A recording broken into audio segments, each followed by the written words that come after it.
Matam kuile mangamagamun ko ano budi natte mamang kaya lay layamba ayambana mami shakre amani nantana karana mushi mushi ngali panjari mushi manipur mamangi maruwaina asam da lejariwa mite ekoi ki wani saite ko ibanu singi wani toman toman ko apam kaya lagi sijada jumli guna natraga thabak guna layaba wakal manaba ekoi khara wakal ama khalinaba hawba panagule ekoi ki marakda masagi lai bograba ai lor jawri aduga loan saita amati na mushiraba modu sabatuna akot anbagi thodam kaya lokiba akang nai khara musu jawri ekoi na khali matam amada silchar ki bani prada leiba adai mo inum bam chandra simona matom dana hotna duna nongko paila ko manipuri saite ki oi megaji nama tha hom hom ki oi na ko yuna ekoi da apan manipur ko oi na himalon mai de yonda megaji ko abi ko na thalam matam madu pajasina matom da hotna duna megaji na du ingan duna matam chauna hongba ngam laga ngasi aikoi ki khunai asida agwang lai hairaba sarkar ki thabak tawladuna se tumi pibam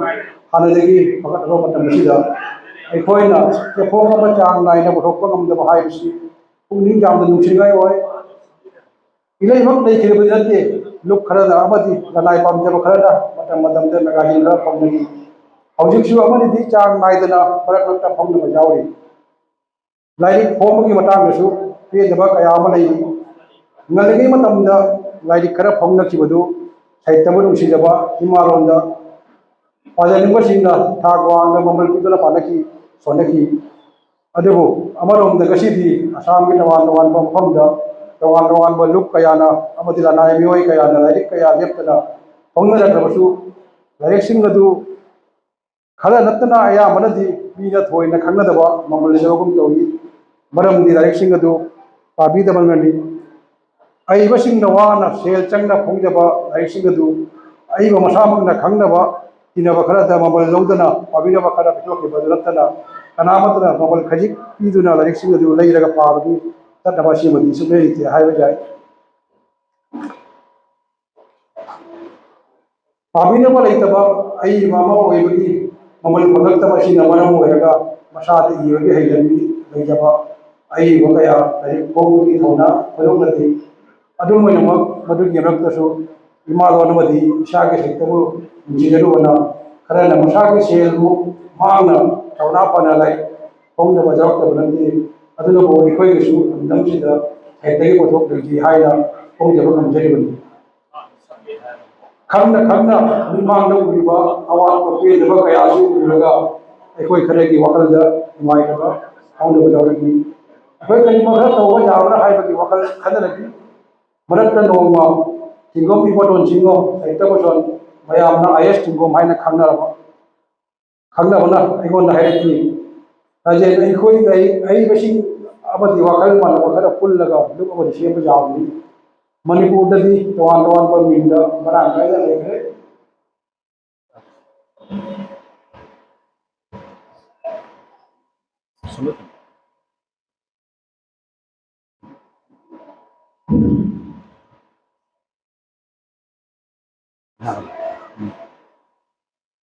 Manipur di tawan tawan ba minda marang kai na lekre aikoi su makoi ki mo ngatu da amadi hot na bajai wafam du ai bi ba ba oi adebu mamang da khat ki ba aikoi ishamak su yoram ba luk kaya matam phani ga mayam hau hau taw na wa mangal phanang ngalam laga matum tarak pada tung poi ne hel bangam khre basi ga khal laga kado ai khana si hai raga ai khana li wafam du kada ra su khodok ki de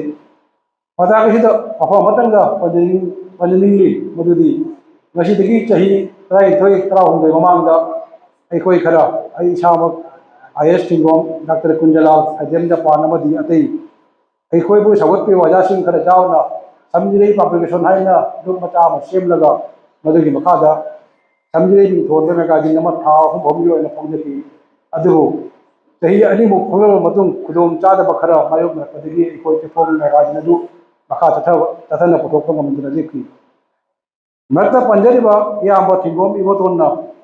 नुसिंग लक्खिबा वफमदु आई खन्ना खन्ना चही अमा हे हौजिंकी अदुदगी नोंग चटलिबा चही चा लिसिंग नंगा कुंद्रब असिगी April था हौरकपगी अदुदा अईगा मरुप Mona लुनतनेजबा मरुप doctor कुंजराजेंद्र मोमना mobile phone दा IS टिंगोमना अखोइना ममांगदा पुथोकलमा magazine समजिरेदु अमुक पुथोकनिंबगे अपाम फोंगुलगे हाइना खंगलकी मतमदुदा अइना सुममांगदा IS टिंगोमना अइगोंदा फोंगलकिबो साइटगी ओइबदु अमा लेनिबगे अपाम लेबगे अपाम खंगनकी अपाम अनिदु तान चनना फोंदोगरकदगी अखोइ अनीना खनकी मदुदी अखोइ वाखल मानबा मियोय खरगा यावना अमुक तानरगा ग्रुप अमा सेंबा जानरगदी मदुगी मखादा हारिबा मैगजीन असि नौना अमुक फोंगदुना पुथोकपा जाय अमदी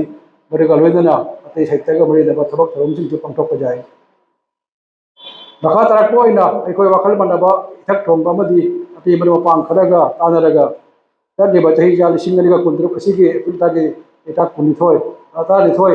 इंटोगाव निमित्ता रोंगपुरदा लेबा डॉक्टर कुंजराजेंद्र मोमगी संगाइदा सिलचर अमदी अकोइबदा लेबा मणिपुरी अखंडबा अइबसिंगी ओइबा मिफम मफमकी मियोय कयामरमना सरुक जाकिबा मिफम अदु आईएस टिंगोम सेक्टर बसोन मिफम ओइबिकी मिफम की हौबदा मिफम की लुंगै बवरल डॉक्टर कुंजराजेंद्र मोमना तिलबा मयाम मफम दा थम्बिकी मियाम की मरोइबा पांदमदी मिफम की मरोइबा पांदमदी सिलचर दा जुमफम ओइदुना मपान मणिपुरी गे ओइबा अइबसिंगी जुम सेमबा सिलचर दा जुमफम ओइबा मणिपुरी मैगजीन अमा पुथोकपा तिलबा मयामना कुपना खननरबा मतुंगदा लमदमसिगी अइबसिंगी ओइबा लुप अमा सेमबा हाइबसिदा वाखल पुक्चेल अमा तोइना जनदुना निबित अदुदा मणिपुरी राइटर्स फोरम सिलचर हाइना मिंथोंदुना अइबसिंग अमदी वाखल मानबा मियोइसिंग ओइबा लुप अमा मियोइ 33 असन मेंबर एग्जीक्यूटिव मेंबर ओइना खंदुना तही अनी को एबा थौचिलुप अमा सेमकी बथौचिलुप अदुगी प्रेसिडेंट ना आईएस टिंगोम वाइस प्रेसिडेंट ओइना रायलकोम चंपलाल जनरल सेक्रेटरी ओइना आई इसामक नौरेम राजेन असिस्टेंट सेक्रेटरी ओइना रायलकोम समोलवा ट्रेजरर ओइना रायलकोम होइला सिंगो अतै मेंबर तरागा पुल्लगा खै त्रा ग्रुपना सी मेंबर मी हिंगल पथौचदरे की समजिरे मैगजीन दा जेंबिना मयाम निंसिंगदरी मखाताना अतै अइबा अमदी वखल मानबा मियोय अइबसु अवंदुना मयाम गोइबा जनरल बॉडी अमा सेम बाहायसु नथि थौसिलुप सेलो मतुंगदा मखाताना खनदुना ममांगदा सिलचर जुमफम ओइदुना समजिरे पब्लिकेशन दा फोंगलंबा समजिरे हाइना मिंथोंदा मैगजीन दु नौना सेमलबा पसिना आ मरी मरी गे ओइना अमुक नौना फोंग बाय नथि मथंगदा तत्लिबा चही चा असिमक्की एप्रिल थागी तांग कुंतरे थांगजन वित्ता लुक की नौना सेम की लुक की लुक अदुगी थौसिलुप की ओइबा मिफम अमा फमदुना मखाताना लुक की मियेंग अमदि पांदम अमसुंग अतै हिरमसिंग दा खरनकी लुक की थमखिबा मरोय पांदम सिंगी मरुइना था मरी मरी गे ओइबा मैगजीन अमा फोंगबा अदुगा लोइनना लुकना चही की ओइना मपान मणिपुर की अइबसिंगी अफबा लाइरिक मना पीबा लुपना पब्लिशर ओइदुना अइबसिंगी लाइरिक फोंगबा मतम मतम की ओइबा अखोगी सिंथनिगा ओइबा लाइ ओइखरबा अइबसिंग अमदी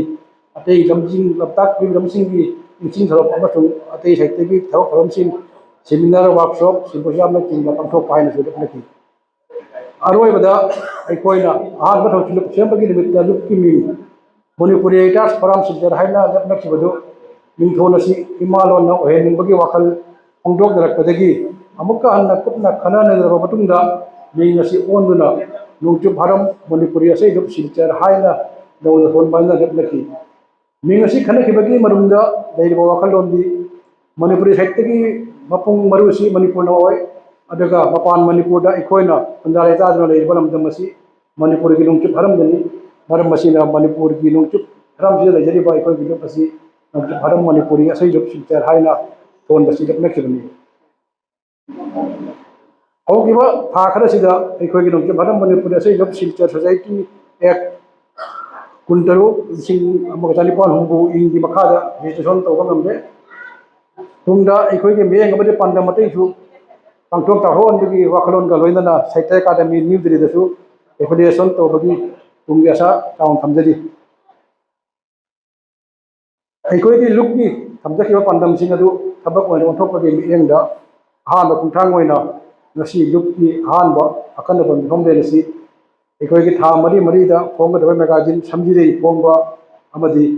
ꯑꯩꯈꯣꯏꯒꯤ ꯂꯝꯗꯝ ꯑꯁꯤꯗ ꯂꯣꯟ ꯁꯥꯍꯤꯇ꯭ꯌ ꯑꯃꯗꯤ ꯈꯨꯟꯅꯥꯏꯒꯤ ꯆꯥꯎꯈꯠ ꯂꯝꯖꯥꯡꯗ ꯀꯠꯊꯣꯛꯄ ꯑꯃꯒ ꯂꯣꯏꯅꯅ ꯂꯝꯖꯥꯟ ꯑꯣꯏꯕꯤꯔꯝꯕ ꯁꯣꯁꯤꯌꯦꯜ ꯑꯦꯛꯇꯤꯚꯤꯁ ꯁ꯭ꯔꯤ ꯏꯔꯤꯡꯕꯝ ꯆꯟꯗ꯭ꯔ ꯁꯤꯡꯍꯣꯏꯒꯤ ꯃꯔꯝꯗ ꯑꯥꯏ.ꯑꯦꯁ ꯆꯤꯡꯒꯣꯝꯅ ꯏꯔꯤꯕ ꯁ꯭ꯔꯤ ꯏꯔꯤꯡꯕꯝ ꯆꯟꯗ꯭ꯔ ꯁꯤꯡꯍꯣꯏꯒꯤ ꯁꯥꯡꯂꯕ ꯄꯨꯟꯁꯤ ꯋꯥꯔꯤ ꯀꯧꯕ ꯂꯥꯏꯔꯤꯛ ꯃꯆꯥ ꯑꯃꯁꯨ ꯑꯅꯤꯁꯨꯕ ꯈꯨꯅꯝ ꯑꯣꯏꯅ ꯐꯣꯡꯗꯣꯛꯆꯕꯒ ꯂꯣꯏꯅꯅ ꯄꯥꯡꯊꯣꯛꯆꯕꯅꯤ ꯑꯗꯨꯒ ꯉꯁꯤꯒꯤ ꯊꯧꯔꯝ ꯑꯁꯤ ꯂꯥꯏ ꯑꯣꯏꯈ꯭ꯔꯕ ꯁ꯭ꯔꯤ ꯏꯔꯤꯡꯕꯝ ꯆꯟꯗ꯭ꯔ ꯁꯤꯡꯍꯣꯏꯒꯤ ꯃꯐꯝꯗ ꯀꯠꯊꯣꯛꯆꯕꯅꯤ ꯃꯌꯥꯝꯗ ꯍꯔꯥꯎ ꯅꯨꯡꯉꯥꯏꯖꯕꯒ ꯂꯣꯏꯅꯅ ꯇꯝꯖꯅꯤꯡꯕ ꯑꯃꯇꯪꯗꯤ ꯉꯁꯤꯒꯤ ꯂꯨꯞꯀꯤ ꯆꯍꯤꯒꯤ ꯑꯈꯟꯅꯕ ꯃꯤꯐꯝ ꯑꯁꯤꯗ ꯑꯩꯈꯣꯏꯒꯤ ꯂꯨꯞꯀꯤ ꯑꯍꯥꯟꯕ ꯑꯣꯏꯅ ꯂꯝꯗꯝ ꯑꯁꯤꯒꯤ ꯃꯅꯤꯄꯨꯔꯤ ꯁꯥꯍꯤꯇ꯭ꯌꯒꯤ ꯆꯥꯎꯈꯠ ꯂꯝꯖꯥꯡꯗ ꯂꯥꯏꯔꯤꯛ ꯀꯌꯥ ꯐꯣꯡꯕꯒ ꯂꯣꯏꯅꯅ ꯆꯣꯛꯊꯕ ꯂꯩꯇꯅ ꯆꯥꯎꯅ ꯊꯧꯗꯥꯡ ꯂꯧꯗꯨꯅ ꯂꯥꯛꯂꯤꯕ ꯑꯏꯕ ꯁ꯭ꯔꯤ ꯕꯣꯔꯤꯡꯖꯝ ꯗꯦꯕ ꯁꯨꯕ꯭ꯔꯥꯝ ꯍꯥꯏꯅ ꯈꯪꯅꯕꯗ ꯅꯣꯡꯆꯨꯞ ꯍꯔꯝ ꯊꯋꯥꯟ ꯃꯩꯔꯥ ꯑꯃꯗꯤ ꯑꯏꯕꯤ ꯁ꯭ꯔꯤꯃꯇꯤ ꯅꯤꯅꯥ ꯗꯦꯕꯤꯗ ꯅꯣꯡꯆꯨꯞ ꯍꯔꯝ ꯀꯖꯦꯡ ꯍꯥꯏꯕ ꯎꯄꯥꯙꯤꯁꯤꯡ ꯁꯦꯜꯒꯤ ꯃꯅꯥ ꯂꯨꯄꯥ 5,000 ꯌꯥꯎꯅ ꯄꯤꯖꯗꯨꯅ ꯃꯈꯣꯏꯒꯤ ꯃꯃꯜ ꯅꯥꯏꯗ꯭ꯔꯕ ꯊꯧꯗꯥꯡꯁꯤꯡꯕꯨ ꯁꯛꯈꯪꯕꯤꯕ ꯑꯣꯏꯅ ꯏꯀꯥꯏ ꯈꯨꯝꯅꯖꯔꯤ ꯑꯔꯣꯏꯕꯗ ꯄꯜꯂꯝꯗ꯭ꯔꯒꯗꯤ ꯄꯦꯟꯗꯅ ꯂꯩꯔꯔꯣꯏꯗꯕ ꯋꯥꯐꯝ ꯑꯃꯇꯪꯗꯤ ꯑꯩꯈꯣꯏꯒꯤ ꯃꯦꯒꯥꯖꯤꯟ ꯁꯝꯖꯤꯔꯩ ꯐꯣꯡꯅꯅꯕ ꯍꯣꯠꯅꯔꯛꯄꯗꯒꯤ ꯍꯧꯔꯒ ꯉꯁꯤ ꯄꯥꯡꯊꯣꯛꯈꯤꯕ ꯊꯧꯔꯝ ꯑꯁꯤ ꯃꯥꯏ ꯄꯥꯛꯅꯕ ꯍꯣꯠꯅꯕꯗ ꯑꯩꯈꯣꯏꯒꯤ ꯂꯨꯞꯀꯤ ꯃꯦꯝꯕꯔꯁꯤꯡ ꯑꯃꯗꯤ ꯋꯥꯈꯜ ꯃꯥꯟꯅꯕ ꯁꯧꯒꯠꯅꯤꯡꯕ ꯃꯔꯨꯞ ꯃꯄꯥꯡ ꯀꯌꯥ ꯑꯃꯁꯨ ꯌꯥꯎꯅ ꯃꯃꯜ ꯌꯥꯝꯂꯕ ꯁꯦꯜꯒꯤ ꯃꯇꯦꯡ ꯁꯔꯨꯛ ꯌꯥꯃꯤꯟꯅꯔꯛꯄꯒꯤꯗꯃꯛ ꯏꯀꯥꯏ ꯈꯨꯝꯅꯖꯕꯒ ꯂꯣꯏꯅꯅ ꯊꯥꯒꯠꯄ ꯐꯣꯡꯗꯣꯛꯆꯔꯤ ꯃꯇꯥꯡ ꯑꯁꯤꯗ ꯑꯩꯒꯤ ꯃꯥꯏꯀꯩꯗꯒꯤ ꯃꯤꯡ ꯑꯣꯏꯅ ꯄꯜꯂꯝꯗ꯭ꯔꯒꯗꯤ ꯇꯧꯕꯤꯃꯜ ꯈꯪꯗꯕ ꯇꯥꯔꯒꯗꯕ ꯈꯔꯇꯪꯗꯤ ꯉꯁꯤꯒꯤ ꯊꯧꯔꯝ ꯑꯁꯤ ꯃꯥꯏ ꯄꯥꯛꯅ ꯄꯥꯡꯊꯣꯛꯅꯕ ꯍꯣꯠꯅꯕꯗ ꯆꯥꯎꯅ ꯁꯦꯜꯒꯤ ꯃꯇꯦꯡ ꯄꯥꯡꯕꯤꯔꯛꯈꯤꯕ ꯂꯨꯞ ꯑꯁꯤꯒꯤ ꯄ꯭ꯔꯦꯁꯤꯗꯦꯟ ꯉꯁꯤꯒꯤ ꯃꯤꯐꯝ ꯃꯄꯨꯁꯨ ꯑꯣꯏꯕꯤꯔꯤꯕ ꯁꯤꯗ ꯑꯥꯏ.ꯑꯦꯁ ꯆꯤꯡꯒꯣꯝ ꯂꯨꯞ ꯑꯁꯤꯒꯤ ꯚꯥꯏꯁ ꯄ꯭ꯔꯦꯁꯤꯗꯦꯟ ꯁ꯭ꯔꯤ ꯂꯩꯔꯛꯄꯝ ꯆꯝꯄꯂꯥꯜ ꯑꯃꯁꯨꯡ ꯑꯣꯖꯥꯁꯤꯡꯒꯤ ꯂꯣꯏꯅꯕꯤ ꯂꯨꯞꯀꯤ ꯃꯦꯝꯕꯔ ꯑꯃꯁꯨ ꯑꯣꯏꯕꯤꯔꯤꯕꯤ ꯂꯥꯏꯂꯛꯄꯝ ꯀꯨꯟꯅꯕꯇꯤ ꯂꯨꯞ ꯑꯁꯤꯕꯨ ꯅꯨꯡꯁꯤꯕꯤꯕ ꯑꯩꯒꯤ ꯃꯔꯨꯞ ꯂꯥꯏꯂꯛꯄꯝ ꯍꯦꯔꯥꯃꯅꯤ ꯃꯈꯣꯏꯒꯤ ꯃꯤꯡ ꯄꯟꯖꯅꯤꯡꯉꯤ ꯁꯦꯜꯒꯤ ꯃꯁꯤꯡꯗꯤ ꯄꯟꯖꯗ꯭ꯔꯦ ꯑꯩꯈꯣꯏꯒꯤ ꯊꯧꯔꯝꯁꯤ ꯌꯥꯝ ꯄꯤꯛꯅ ꯑꯩꯈꯣꯏ ꯇꯧꯁꯦ ꯍꯥꯏꯅ ꯈꯟꯖꯔꯝꯕꯁꯦ ꯑꯗꯨꯕꯨ ꯑꯩꯈꯣꯏ ꯃꯤꯐꯝ ꯈꯟꯅꯕ ꯃꯇꯝꯗꯨꯗ ꯑꯩꯈꯣꯏꯒꯤ ꯃꯃꯥꯡꯗꯒꯤ ꯆꯠꯆꯈꯤꯕ ꯏꯇꯩꯃ ꯀꯨꯏꯅꯕꯇꯤ ꯃꯥꯅ ꯃꯁꯤ ꯑꯍꯥꯟꯕ ꯊꯧꯔꯝꯅꯤ ꯑꯩꯈꯣꯏ ꯈꯔ ꯆꯥꯎꯅ ꯃꯌꯥꯝ ꯄꯨꯟꯅ ꯇꯧꯁꯦ ꯍꯥꯏꯗꯅ ꯃꯥꯒꯤ ꯏꯍꯥꯟ ꯍꯥꯟꯅ ꯁꯦꯜꯒꯤ ꯃꯅꯥꯁꯤ ꯑꯆꯧꯕ ꯁꯦꯟꯐꯝ ꯑꯃ ꯄꯨꯊꯣꯛꯄꯤꯒꯦ ꯍꯥꯏꯅ ꯑꯩꯈꯣꯏꯒꯤ ꯇꯥꯛꯄꯤꯔꯛꯄꯗꯒꯤ ꯃꯗꯨꯒꯤ ꯃꯈꯥ ꯇꯥꯅ ꯃꯈꯣꯏ ꯃꯁꯤ ꯑꯣꯏꯔꯒꯗꯤ ꯑꯩꯈꯣꯏ ꯄꯥꯡꯊꯣꯛꯄ ꯉꯝꯃꯒꯅꯤ ꯍꯥꯏꯗꯅ ꯃꯊꯪ ꯈꯨꯗꯛ ꯑꯁꯤꯒꯤ ꯄꯤꯖꯔꯛꯄꯅꯤ ꯑꯩꯈꯣꯏꯒꯤ ꯃꯔꯛꯇ ꯏꯇꯩꯃꯁꯨ ꯊꯝꯕꯤꯔꯤ ꯑꯩꯈꯣꯏ ꯍꯥꯟꯅ ꯍꯥꯏꯖꯔꯤ ꯃꯈꯣꯏꯕꯨ ꯑꯩꯒꯤ ꯂꯅꯥꯏꯒꯤ ꯑꯣꯏꯕ ꯏꯀꯥꯏ ꯈꯨꯝꯅꯖꯕꯒ ꯂꯣꯏꯅꯅ ꯊꯧꯒꯜ ꯈꯪꯗꯣꯛꯆꯔꯤ ꯃꯊꯪꯗ ꯉꯁꯤꯒꯤ ꯊꯧꯔꯝꯁꯤꯒ ꯃꯔꯤ ꯂꯩꯅꯅ ꯇꯣꯉꯥꯟ ꯇꯣꯉꯥꯟꯕ ꯊꯋꯥꯏ ꯂꯧꯕꯤꯗꯨꯅ ꯊꯧꯔꯝ ꯃꯄꯨꯡ ꯐꯥꯅꯕ ꯍꯣꯠꯅꯕꯤꯔꯤꯕ ꯂꯨꯞꯀꯤ ꯃꯦꯝꯕꯔ ꯈꯨꯗꯤꯡꯃꯛꯄꯨꯁꯨ ꯏꯀꯥꯏ ꯈꯨꯝꯅꯖꯕꯒ ꯂꯣꯏꯅꯅ ꯊꯥꯒꯠꯄ ꯐꯣꯡꯗꯣꯛꯆꯔꯤ ꯂꯨꯞ ꯑꯁꯤꯕꯨ ꯅꯨꯡꯁꯤꯕꯤꯌꯨ ꯃꯇꯝ ꯁꯥꯡꯅ ꯇꯨꯡ ꯀꯣꯏꯅ ꯍꯤꯡꯗꯨꯅ ꯊꯝꯖꯔꯤꯕ ꯄꯥꯟꯗꯝꯁꯤꯡ ꯃꯥꯏ ꯄꯥꯛꯅ ꯄꯥꯡꯊꯣꯛꯄ ꯉꯝꯕꯒꯤ ꯄꯥꯡꯒꯜ ꯊꯧꯅꯥ ꯍꯥꯞꯄꯤꯅꯕ ꯃꯌꯥꯝꯕꯨ ꯃꯤꯠꯌꯦꯡ ꯆꯤꯡꯁꯤꯟꯖꯗꯨꯅ ꯀꯣꯛ ꯅꯣꯟꯖꯔꯒ ꯑꯩꯒꯤ ꯖꯦꯅꯦꯔꯦꯜ ꯁꯦꯀ꯭ꯔꯦꯇꯔꯤꯒꯤ ꯑꯣꯏꯕ ꯃꯁꯤ ꯂꯣꯏꯁꯤꯟꯖꯔꯤ ꯃꯌꯥꯝ